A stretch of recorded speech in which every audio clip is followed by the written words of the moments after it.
Welcome back to Just Chattin', and this is the series of videos we do on Thursday and Sunday evenings just for our own entertainment. So let's start with, where is it here? Yellow for Catherine. This scarf has a lot of yellow in it, but it's all wrinkled up. But trust me, plenty of yellow. Oh, and by the way, another one of my Amazon bargains, 100% silk, $7. So, absolutely, this is sort of in that dollar store category of scarves. Audie, for all the Audie fans, is across the room, sound asleep. He was in my lap while I was setting up the video and just would not leave. I thought for sure I was going to have to do all of this with one hand while I was petting the cat. But at the last minute, he hopped off, scurried over, so he may end up joining us. Who knows? We'll just have to see how that plays out. And one more quick announcement before we go to the intro and get into the video. My allergies are like shooting off overtime today. So I may end up having to break a bit. Well, I can hear my voice cracking. I may end up having to take a few breaks to blow my nose while I do this. Just warning you in advance, there could be awkward cuts. It could be choppy. So be warned. We're going to take a look at the intro. We'll be right back.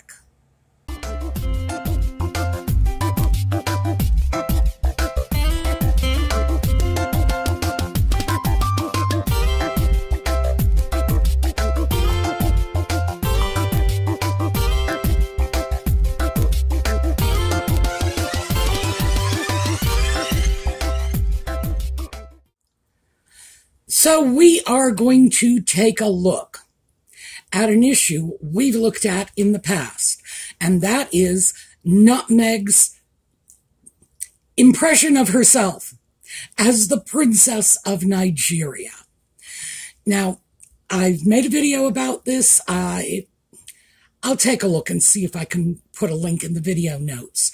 But all of my sources, as always, are in the video notes. So, including some pretty off-the-wall kind of sources. So, what are we doing here? We are now visiting Nigeria. And even though the sock puppet is currently waging a never-ending war with the United Kingdom, with the Crown, with the government, with the British people, insisting that his family's security and safety is at risk from random bands of paparazzi on bicycles chasing them down the street in Midtown Manhattan, bumper-to-bumper traffic, high speed, accidents caused, police there, all of that nonsense. And he's talking about this in safe countries. The United States, the United Kingdom, and frankly, I live in the U.S., and I believe the U.K. is even safer than the U.S., and I believe the U.S. is plenty safe. They are going to a country that is on the State Department's travel advisory list. There are 4 levels of this. One is normal, just use caution. You know, just be ordinarily aware of your surroundings, which is common sense anytime you travel to a foreign country.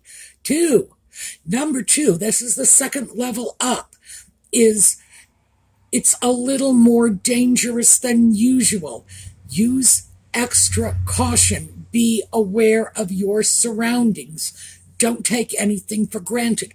You should be sure you know where you're going. If you're meeting people, you know who they are, etc., etc. Number 3 is reconsider your travel plans.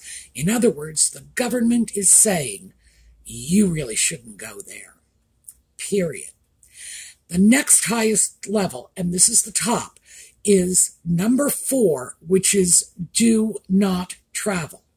Nigeria is at the number 3 position, 1 down from the top. So the top is red flagged. Nigeria is orange flagged. Please reconsider your travel plans. Nigeria is not considered a safe place for foreign tourists. So, yeah, they'll still let you go there if you're crazy enough to do it. But they advise against it. So, the sad truth is, anybody going into a country when their own home country is telling them it's a bad idea, anybody facing problems, you can't say you weren't warned. But here's the interesting thing. Why would you go to a country like this, knowing that it is a high-risk location? Could it be that maybe you're actually hoping for an incident? Perhaps you may even plan on provoking an incident, staging an incident, creating some fabricated narrative in a country well known to be dangerous for foreign travelers in order to enhance your claims for your lawsuit? Oh, I would say, yeah. Odds are pretty good that there will be some incident coming out of this that the sock puppet will be able to cite when he goes back to the UK to file his claims again. Sure. Why else would anybody go to Nigeria? Now, they're saying the ostensible purpose is Nigeria wants the Invictus Games. Well, is this even a serious possibility for a country that is already flagged as an orange alert country? Travel is not advised. In fact, the actual title is Reconsider Your Travel Plans. That's actually the way the State Department puts it. That's sort of State Department speak for it. Don't go here. Is this really a viable possibility as a site for the Invictus Games? You want to take a whole bunch of disabled soldiers and send them off to a country that is not considered safe to travel to. Well, that is just a whole other level of crazy. But this is apparently the point of the trip to Nigeria, at least ostensibly. In reality, of course, since Nutmeg has claimed that she is 43% Nigerian, and because she has gotten a warm welcome in the past from the Nigerian participants in the Invictus Games, instead of going to the UK, and also for an Invictus event, going to the UK where she knows she's going to get booed, she can go to Nigeria where she hopes they will welcome her with open arms as the returning princess. Wow. This is next level stuff. So let's just turn back the hands of time, because we are going to take another look at the sheer ludicrousness of this complete fabrication Nutmeg has come up with about being 43% Nigerian. So let's start with 2015. And in 2015, Nutmeg decided that she was going to come out to the world as a mixed-race person. Now, remember, 2015, by my calculations, she would have been 34 years old. I know a lot of you disagree with me, but I stand by my opinion on this. 34 years old, and this is the point, middle age, basically, when she decides she's going to announce to the world that she is a person of color. But there's a little bit of a backstory. And the little bit of a backstory, which is important, I'm going to give you very quickly. This is from Tom Bauer's book, Revenge. It's short. I'm going to put it up on the screen, but I'm also going to read it to you. So here you go. After consulting her agent and publicists, Meghan spotted an opportunity. Until then, she had mentioned race publicly twice. Once in December 2012 at the 3rd annual Witness Uganda concert in Los Angeles, and again in an anti-racism video for the U.S. charity Erase the Hate. Her published record produced no other examples of her publicly mentioning racism. In fact, throughout her appearances during the first series of Suits, her mixed race was barely mentioned, not least because most viewers thought she was white. That, she decided, should change, especially after her black father was introduced into the second Suits series.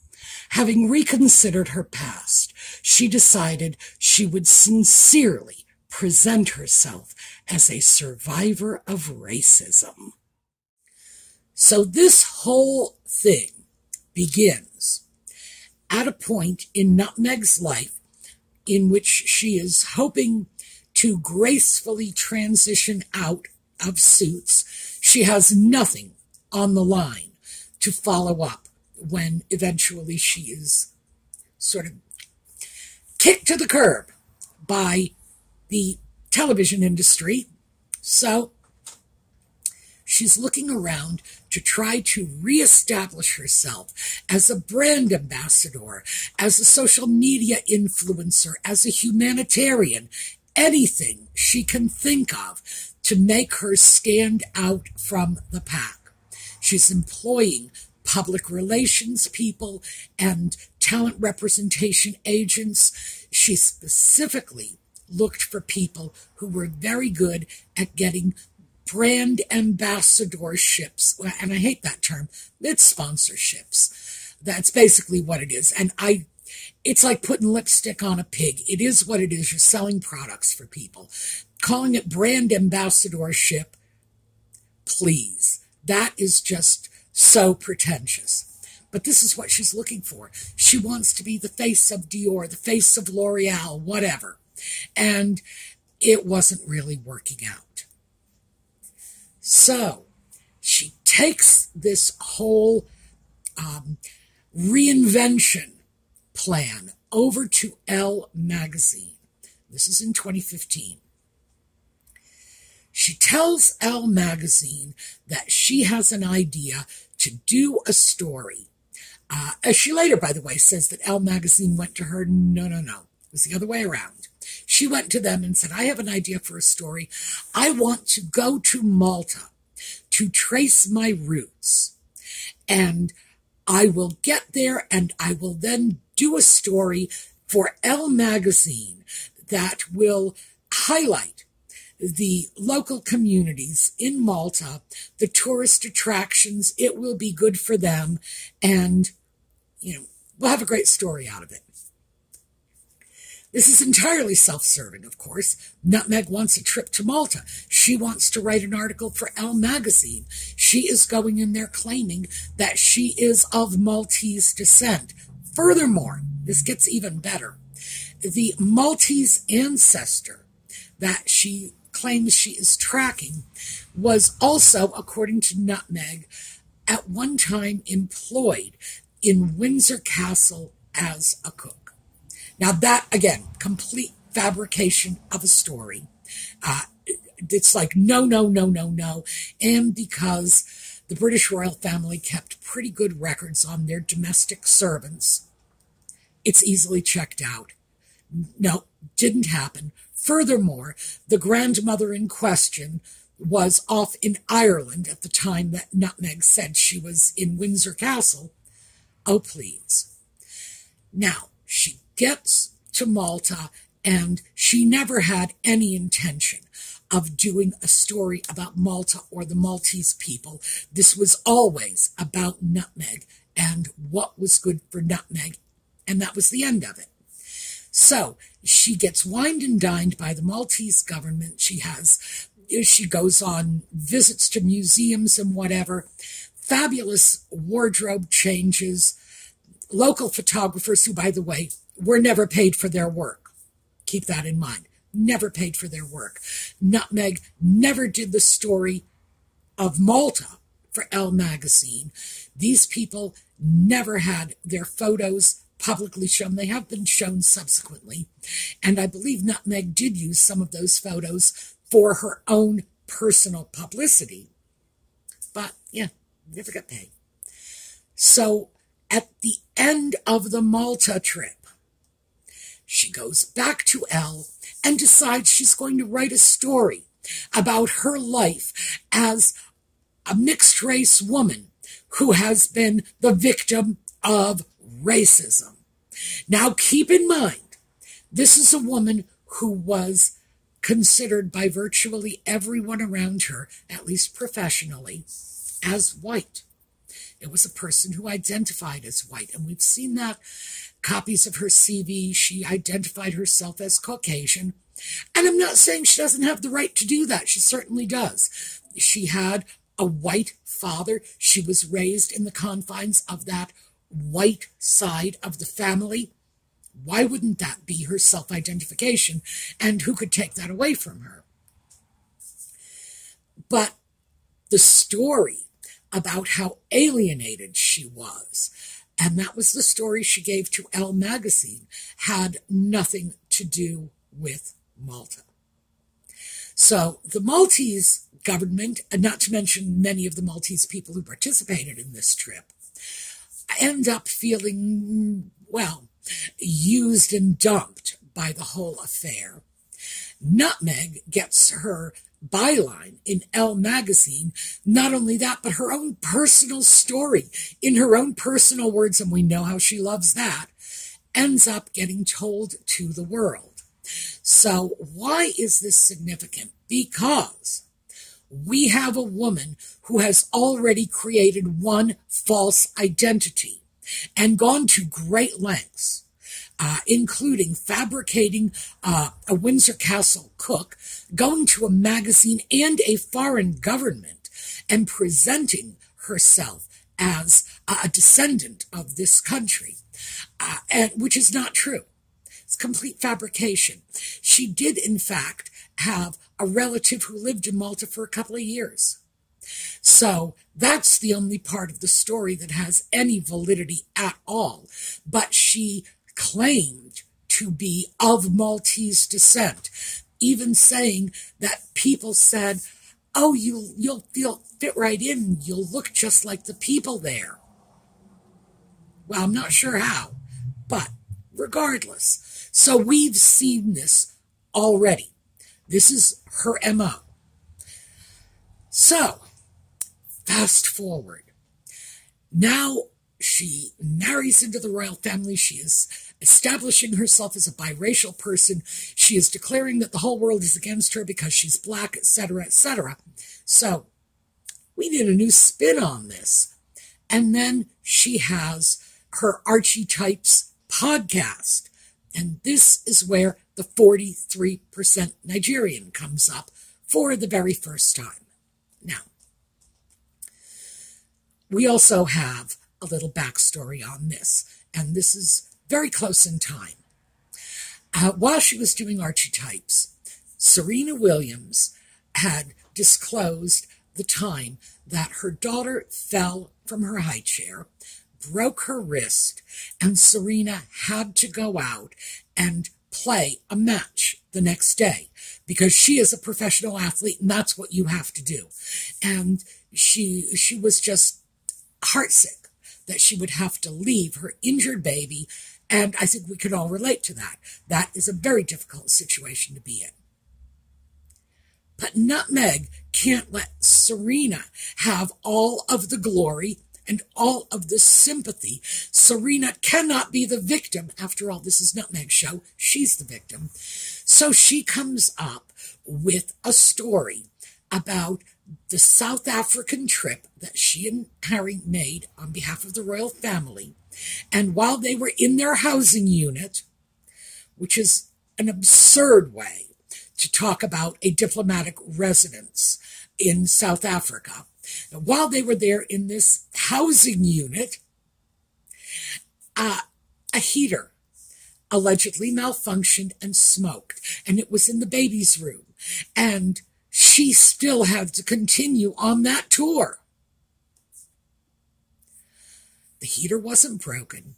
It's been determined that it was just the packing oil, when they oil it up to pack and ship these heaters, burning off, because anytime you get an electric appliance that is heating, you will often get these notifications saying it may smoke initially, don't be concerned, because the oil burns off as it heats up. That's all that happened.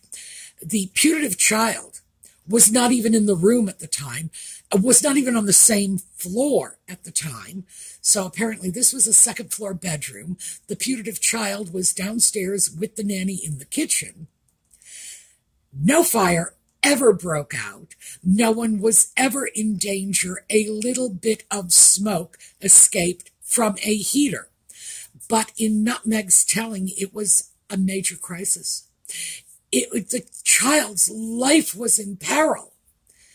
Because, vinyl does melt when you expose it to high heat. Just keep that in mind. Maybe that's what she was thinking of.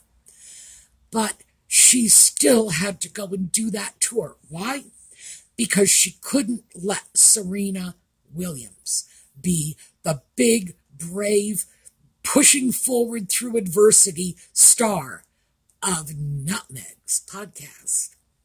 So we see this. We've already seen that Nutmeg will lie about her ethnicity if she feels it's valuable to her.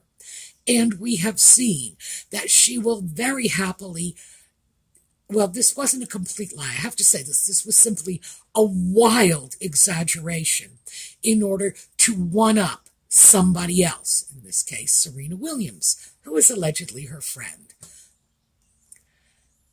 Podcasts continue. We interview another person for the podcast.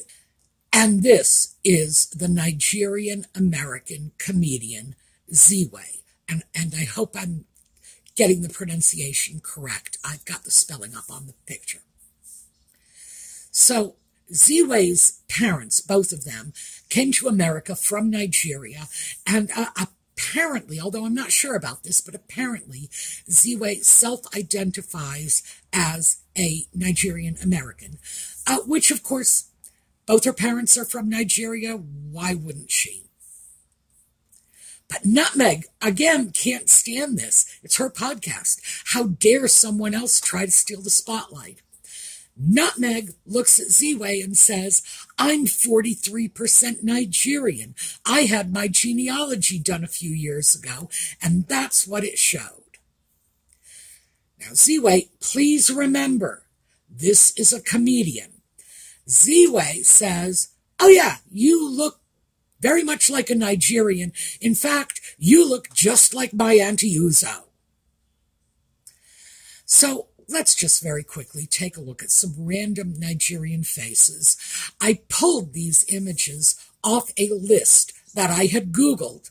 25 popular and influential Nigerians. That's all this is. This is just a pretty random sampling of what Nigerian people look like. Now, even though I could almost certainly slap Ziwe's face into that little montage, and she wouldn't look out of place, anybody really think that Nutmeg looks like this? Well, Ziwe, like I said, is a comedian, and the British have an expression for that. We really don't have anything anywhere near this good, so I'm going to borrow an expression from across the pond. They call it taking the mickey. I think Ziwe was simply having fun with her, because the very idea that Nutmeg looks so Nigerian, or that she would look like somebody's Auntie Uzo, is ridiculous. So, yes, I think Ziwe was very clear about what was going on. And I also think it's extremely important to remember that a Nigerian American woman was the child of immigrants, has probably spent her entire life dealing with people of African descent, coming up to her saying, yeah, well, I'm Nigerian too. when in fact it must be abundantly clear to her that even if they are Nigerian, they have no clue about the country, about the culture, about the people.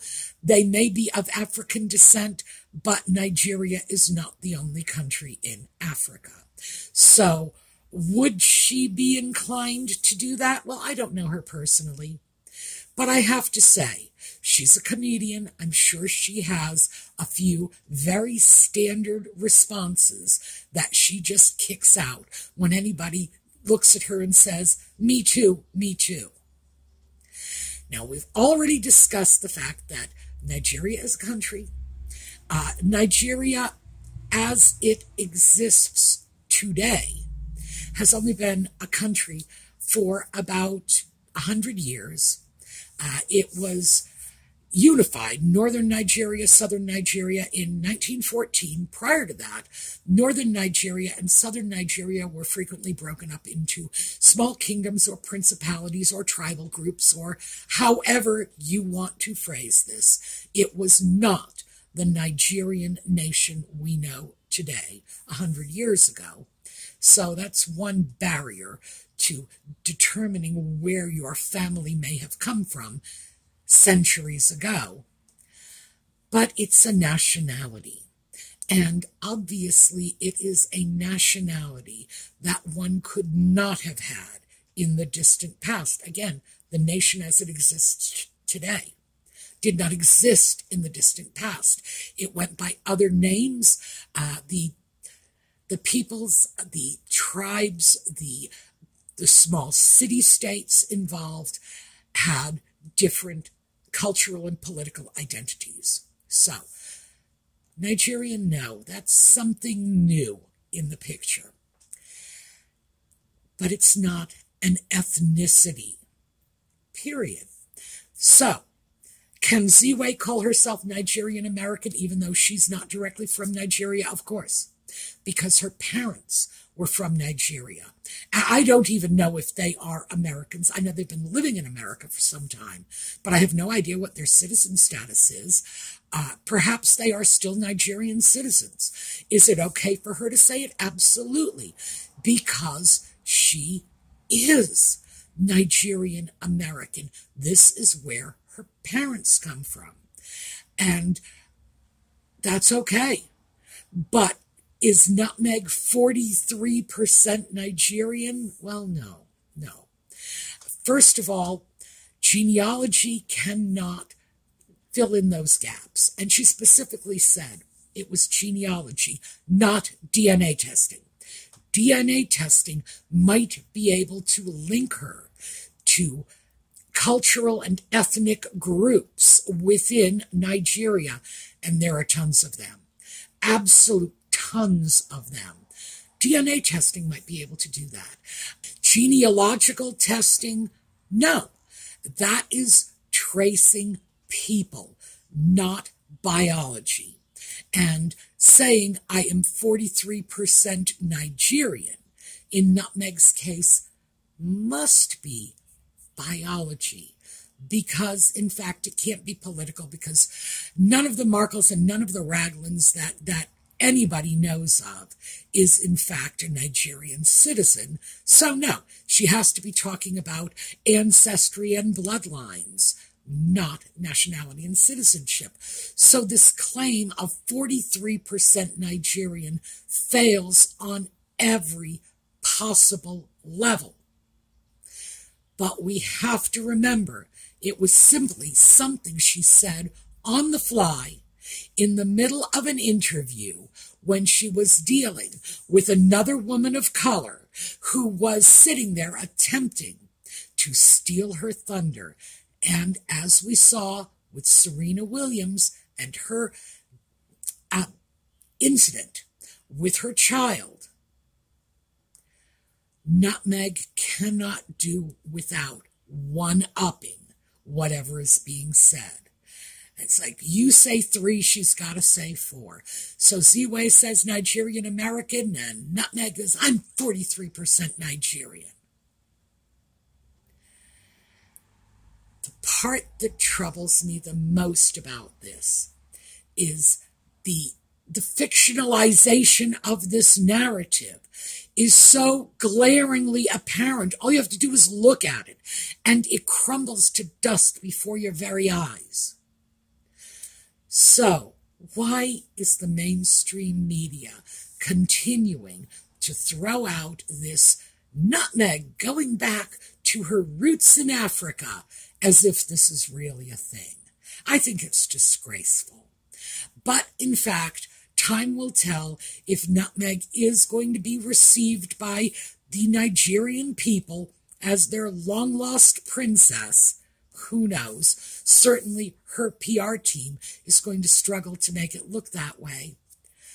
But also, let's keep our eyes peeled and see if the sock puppet is not going to use a country considered to be dangerous for foreign travelers to come up with an incident or two that might not enhance his bid for permanent security at the taxpayer's expense from the UK. So I would say they're probably looking at this as a win-win scenario. Either nutmeg is adored by the people of Nigeria, in which case it's a win for nutmeg, or something goes wrong, and then it's a win for the sock puppet. Wow, nicely done. All right, that's what I have for you today. We are going to take a look at a slideshow on the way out. I hope to see you all next week. And in the meantime, have a terrific day.